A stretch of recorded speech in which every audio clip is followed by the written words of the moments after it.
the Hub on Hollywood. I'm James. I'm Jamie. And we love movies. Oh, I'm so sure that was perfect. I think that was perfect, James. I'm pretty sure it was perfect. We've reached the pinnacle of our performance. We figured it out. How are you doing? From our quarantine headquarters in each of our homes here on the Hub in Hollywood. I'm good. Hanging in there. Depending on what state you're in, some places are starting to open up a little bit. And I took my family to the beach for the very first time for a socially distanced beach experience in New Hampshire. I think they're doing a really great job. In the beach that we went to, they shut down the whole road so that people can walk in the street and stay away from each other. There was hardly anyone there. Able to separate on the sand and play in the water. The water was wonderful. So there's hope, James. There's hope. Yeah, I went to Breakheart Reservation near where I live, and very beautiful. It wasn't jam packed. At least the trails weren't. Though everybody that we saw, I think maybe 50% were wearing a mask. Maybe a little more than 50% were wearing a mask. Mm-hmm. There's a pond over there too. Then a ton of people were there, but they still looked like they were kind of spread apart. So people are going out. It's getting hotter. So yeah, got to be responsible, wear that mask, and be careful. But one thing we don't have to be careful about is how great of a show this is going to be. That's right. What a great show. Embrace it. Embrace it, people. So, if you didn't want to feel old, here's your reminder, your yearly reminder. Toy Story 3. It is the 10-year anniversary of when it premiered. And as soon as I heard that, I could feel the white hairs growing on my head. So we will be talking about the 10-year anniversary, what Toy Story has meant to the world, to you, to myself. Also, Warner Brothers, because of this ongoing pandemic, we've been seeing this a lot already. A lot of movies being either shuffled and when it comes to production, but movies that were slated to come out this year, some of them being pushed by about 2 weeks, others by as much as a year. So we'll be talking about some of those movies, the Warner Brothers big movies that we've all been looking forward to. Also, you have a review of Upload, and it's on Amazon Prime, right? That's right. A brand new show came out last month on Amazon Prime. It's really funky and cool and will make you think, and so we're going to talk about that. I'll have a little mini review for that, and we'll just have some fun with it. I have some hypothetical questions for you during that one, so that'll be fun. Stick with us. All right, ready to answer them. But first, thank you so much for tuning in to this week's episode. If you are watching us on YouTube, thank you so much. Please please comment down below. Also follow us on the social medias. We're on Facebook, Instagram, Twitter. I think I said Instagram like a baby. Don't be a baby. Hit subscribe, and also if you're listening to us on any of the major podcasting streaming services, thank you so much. Please tell your friend. Or friends, plural. You're one friend, or if you're a popular person, all your friends. We're making some interesting assumptions about the people who watch us. Well, all our people who watch and listen to us are really cool people, so why wouldn't they have a ton of friends? That's right. Yeah. But first, you know who has a lot of friends? Andy. Andy does. Andy From Toy did. Story. Toy Story 3, when I heard this, that the 10-year anniversary, actually June 18th, 10 years ago in 2010, Toy Story 3 came out, which was presumably at the time thought to be the very last movie of the Toy Story franchise, which has now become a quadrupology. A quadrupole? Exactly. That's a fun name.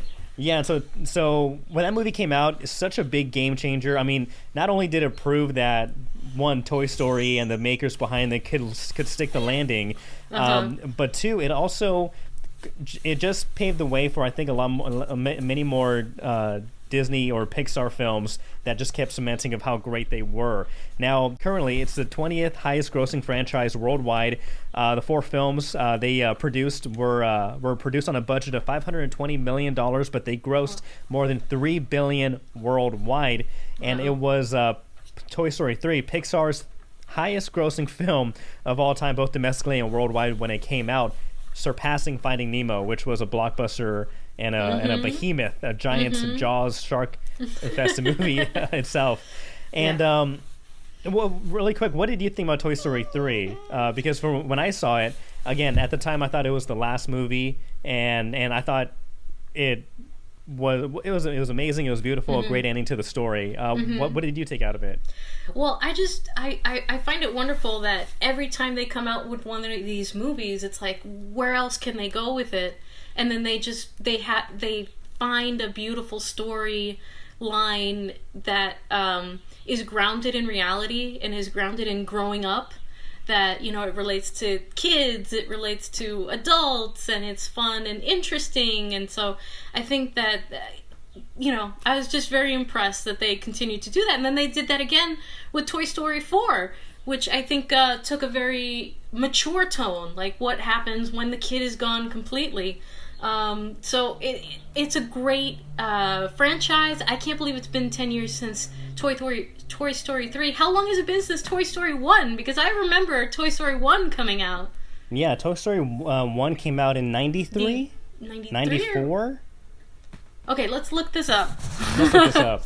95, maybe? When did Toy Story, the first one, come out? I'm talking to Siri. Which one? Here are some options. Let's see. Toy Story 1. Toy Story was released November 95, '95. that's what I thought, so yeah. 1995. And then after Toy Story 2, there was this 11-year gap between 2 and 3. And then 3 came out. I don't cry in many movies, but for some reason, I didn't cry during Toy Story 2. But there was a very emotional part when it comes to Jesse's character. But Toy Story 3, my eyes were watering and very tearful at the very end. Beautiful ending, and you kind of mentioned how it's based in reality when it comes to the, you know, human emotions, and a lot of the times these movies, you can either compare yourself to either like the father or the parent and the child, or, you know, two best friends or two people in love, and the way that they're able to convey and bring out these real emotions and get you emotionally invested in it says so much about the characters. Of course, you know, we've seen them for the past now 30 years or so, almost nearly 30 years, and so we know these characters. That has a lot of emotional weight to them. And when Toy Story 4 came out, I was initially not happy that they were making a fourth movie in this, because again, I thought Part 3 nailed the landing. However, again, Toy Story has just gotten better, in my opinion, from 1, 2, 3, and 4. That it got just progressively better, and there were no big mistakes or mess ups. So when is Toy the Story 4 animation. came out, the animation's amazing. So if you look at where they started in 1995, and you can kind of see like some things are pixelated or sharper than they would be now. I mean, it was one of those original animated films that came out in the 90s, and everyone was just blown away. A 100% animated movie. And to see where it started from and to where it is now, Toy Story 4, like the opening sequence of Toy Story 4 with all the realistic rain and water. Yeah. It was just, that blew me away.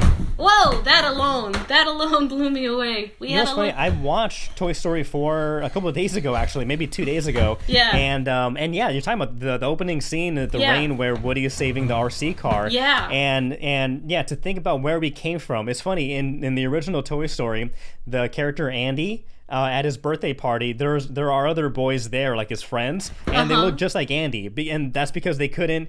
And with the technology, they were limited with what kind of faces they could use, so they actually used Andy twice, but you don't notice it because it happens so quickly. But the fact that they're able to, 25 years later, and show that water, the realistic water. I don't know, the fluid, I don't know what's the best way to say it, but the technology that shows the fluidity of water, right. It's amazing. And so when they said Toy Story 4 was coming out, I gave it a shot. I was like, okay, I'm going to go in open-minded. And sure enough, it's another great movie. So let me ask you this. Yeah. The fourth one, now I think we could talk about spoilers with Toy Story 4, right? Yeah, we can. Okay, It's at the very end. It's been like a year, right? Yeah, it has been a year, and I was actually surprised it was only last year that it came out. I thought maybe a couple years. A lot of things have happened in between. It feels like a few years. A lot of things have happened. But yeah, so at the end of Toy Story 4, Woody leaves his friends, so leaves Buddy and the rest of the gang, and stays with Bo Peep, who he finds at a fair, and they roam around. And now with that ending, keeping that in mind, do you want to see a part 5? Do you think that should be the end? What do you think? Part 5 to the story. Geez, I can't imagine. Because it would have to follow Woody and Bo Peep, I would imagine. Woody and Bo Peep, but I don't want to see like I don't know if I think we're past the point of storylines that interest children. You know what I mean? If we're following Woody and Bo Peep, I think it's like now it's like marriage counseling, Toy Story marriage counseling, or something like that. I think we're a little bit past the themes and the maturity level of kids there, unless Woody and Bo Peep maybe find a new kid and they find a new life together, and Bo Peep doesn't trust it, because she's been rejected for so long, and Woody has to help her come to terms with being loved again and accepting the love of a child again. Maybe. I was not expecting a part 4, but when they did come out with that, then I was more than happy with how they made it and what was the end result. If they announce a part 5, yeah, I'd be asking myself, okay, where are you going to take it now? What more can we learn from these characters? How many more arcs can they cover across? So I'm not sure if I would be thrilled with a part 5 announcement. However, they've been sticking the landing this whole time, so I would go in with an open mind. Okay. Yeah, I mean that's fair. That's fair. I think anything with Tom Hanks. He has this magic. He has Tom Hanks magic. Anything and everything that he touches, they find a way to make it fantastic and to make it wonderful. So something that is not fantastic is look at these segues, amazing segues. Yeah, so great. Now, one thing that's not fantastic is we got new news that more movies are being delayed, as I mentioned in the beginning. Some as little as 2 weeks to some nearly a year. And Warner Brothers, these are all Warner Brothers films. And the first one is Tenet, the highly anticipated Christopher Nolan film starring John David Washington and Robert Pattinson. That is delayed 2 weeks from July 17th next month to July 31st. And if you notice the last trailer that Tenet released, it ended with showing in theaters, but it didn't say what date, and that's because obviously things are very fluid right now. And so, but they just reassigned the new date for July 31st. Tenet. Wonder Woman 1984, the sequel that many have been waiting for since Gal Gadot graced us with her beauty and her strength. Wonder Woman, directed by Patty Jenkins, starring Gal Gadot and Chris Pine. That is delayed about 2 months, so not terrible, but 2 months from August 14th to October 2nd of this year. Yeah. Now, The Witches. This is a Robert Zemeckis film starring Anne Hathaway and Octavia Spencer. I don't know too much about it, but it's called The Witches, and right now it's delayed indefinitely. It was going to premiere in October. Kind of seems like an October-y, Halloween-y kind of move or movie, but no date set for The Witches, and so as of right now, it's been postponed indefinitely. King Kong. Don't have to describe too much about that. Godzilla versus Kong. So Godzilla versus Kong? Okay, so, this is the first I'm hearing about this one. Yeah. Oh, that it exists, or that it's getting delayed? That it's coming out. Yeah, so the Godzilla universe has been slowly growing, and the last film, Godzilla 2, I'm not sure what is. I think it was called Godzilla 2. So they're kind of setting the framework for the rest of the monsters and the rest of the around the world, and they also include King Kong in this universe. And so Godzilla versus Kong was going to be coming out in November of November 20th of this year. Yeah. It's been pushed to May 21st of next year. So as I understand it, what is it? Godzilla is now just keeping mankind like a pet. Well, Godzilla's a guardian. He's like a reptilian Jesus. He's there for us in our times of need. But with more man firepower. Did you just say reptilian Jesus? I think that's a very. You have God in the beginning of his name. I think that's a fair comparison. Fair. I don't know. Interesting, yes. Tom and Jerry. Yeah, Tom and Jerry. Apparently, there was a movie coming out. It was supposed to be coming out in December. That has been bumped back to March 5th.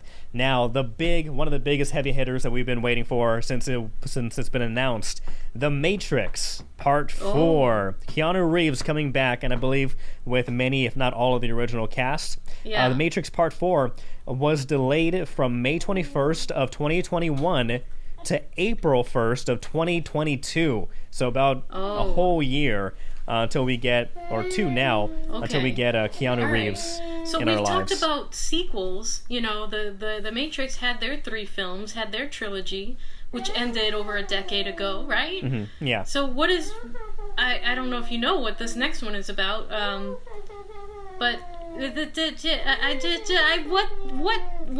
is that adventure going to be, The Matrix 4? I don't know, but the Wachowskis are coming back to direct it, and so hopefully it has that same Matrix flair. I'm not a fan of Part 2 or Part 3. I don't think they... neither am I. Yeah.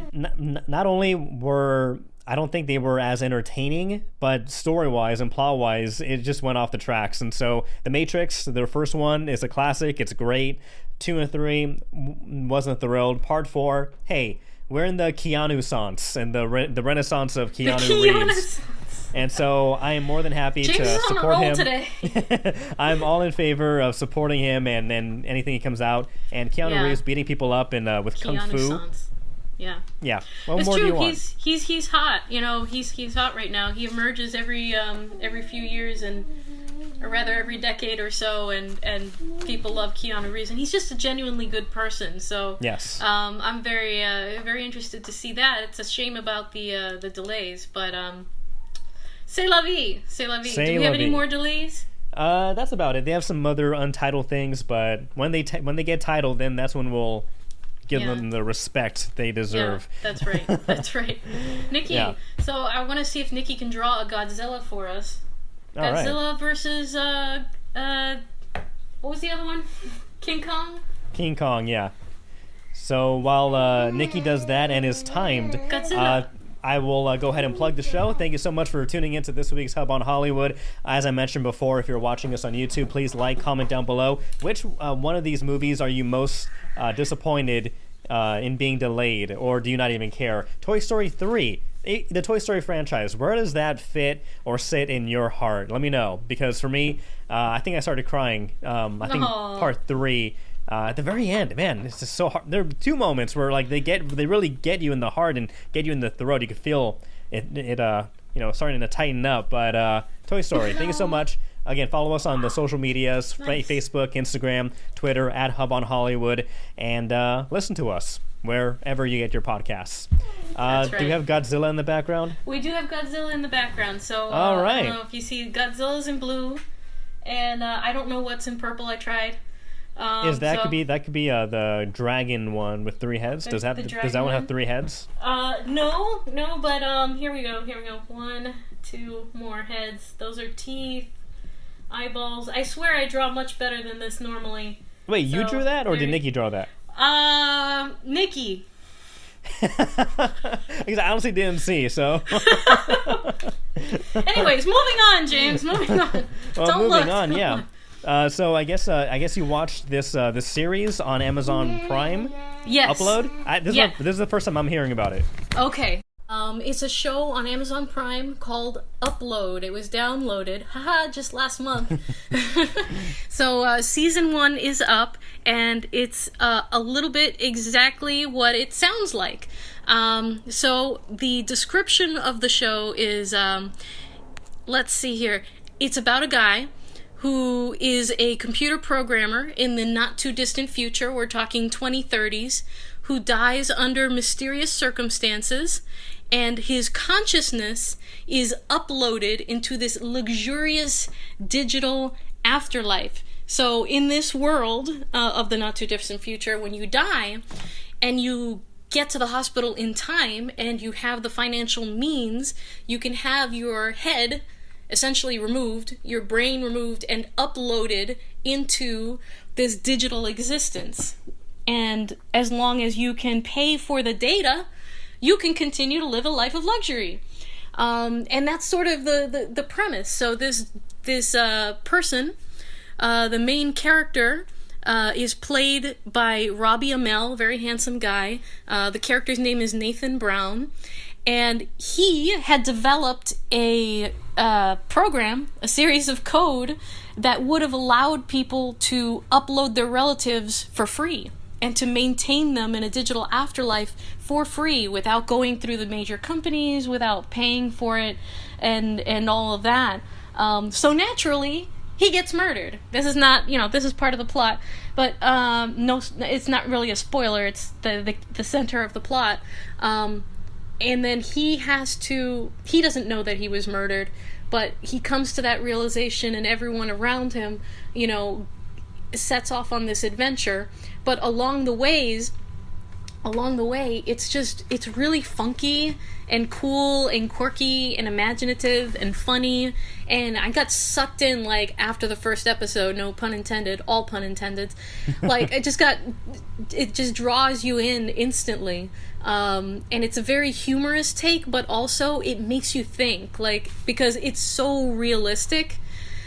Besides the, uploading your consciousness part and digitizing your memories and all of that, the way that they do it, the fact that, it's so economic, you know what I mean? Like, you have to pay for it, or else you just get to die the old-fashioned way, or you live in the basement of this digital afterlife, and you only have, like, 2 gigs of data, and then after a few weeks you get frozen, until your family can pay for it again.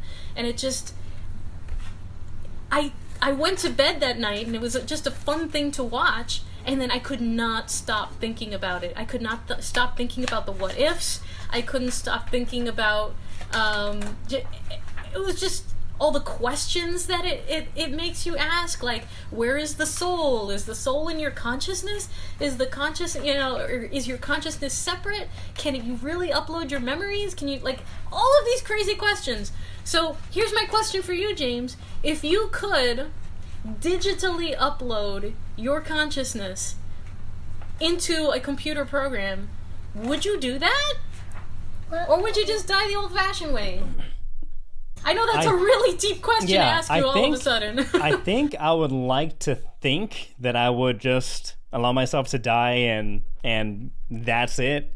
I think there's something beautiful about the idea of having one life and doing the best that you can with it. I would like to think I would do that, but also there's also a part of me that I understand.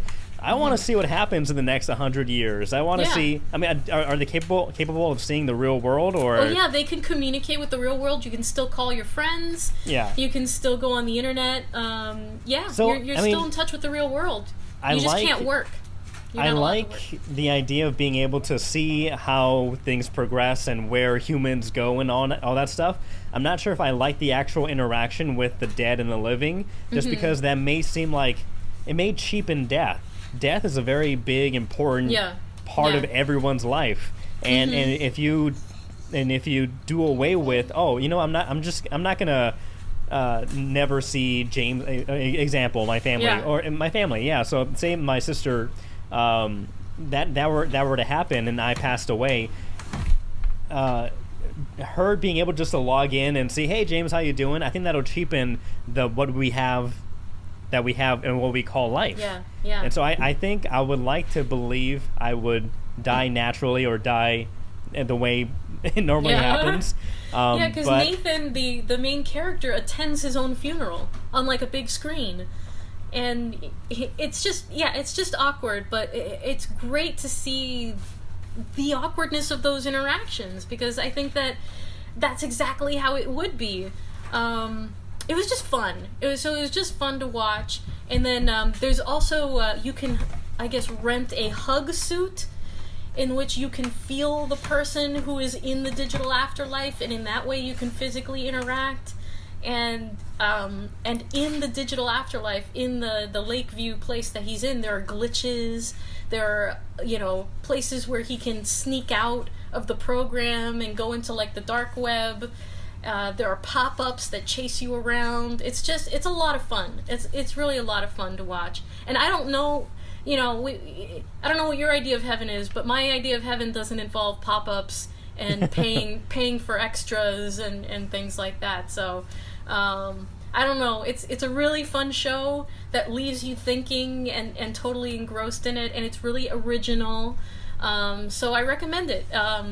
The actors are all hilarious, and Upload, Amazon Prime, season 1 is up.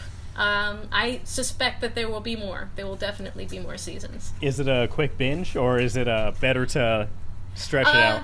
Nothing's really a quick binge for me right now with all of the kids everywhere. But I think that if you have the time, yeah, it's definitely a quick binge. Like every episode just connects seamlessly to the next, and you want to keep watching. And by the time you realize it, like 7 episodes have gone by, and it's very engrossing. So yeah, I think it is a quick binge. All right, perfect. Well, I'll check it out. I think I'm in need of some philosophical questions and philosophical and answers. Fun. But yeah, philosophy and fun. Where can you go? You can't go wrong. No, philosophy and fun. Basically, the Hub on Hollywood's mantra. Right. Yeah. So, well, I'll definitely check out Upload on Amazon Prime. Looking forward to that. And looking forward to another episode next week. So thank you very much for tuning in for this week's Hub on Hollywood. I'm sure we may have casting calls hopefully next week. We are starting to see things starting to rumble around in the industry. So that's a very, very pleasant sight. But for the Hub on Hollywood, I'm James. I'm Jamie. And we'll see you next week.